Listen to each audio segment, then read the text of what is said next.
ಇರಾಕ್ನ shopping mall ಒಂದರಲ್ಲಿ ಘೋರ ಅಗ್ನಿ ದುರಂತ ಸಂಭವಿಸಿದೆ.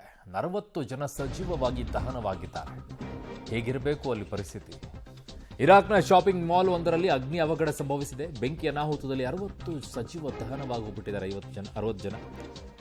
ಸಾಲ್ಕುಟ್ ನಗರದ ಹೈಪರ್ ಮಾರ್ಕೆಟ್ನಲ್ಲಿ ದುರಂತ ಸಂಭವಿಸಿರೋದು.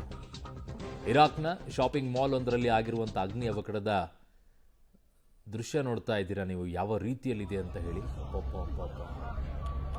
ಬೆಂಕಿಯ ಕಿನ್ನಾಲಿಗೆ ಅಂತ ಕರೀತಾರಲ್ಲ, ಧಗಿಸುವುದಂತಾರಲ್ಲ, ಆ ಶಬ್ದಗಳಿಗೆ ದೃಶ್ಯಗಳು ಹಿಂಗಿದೆ ನೋಡಿ.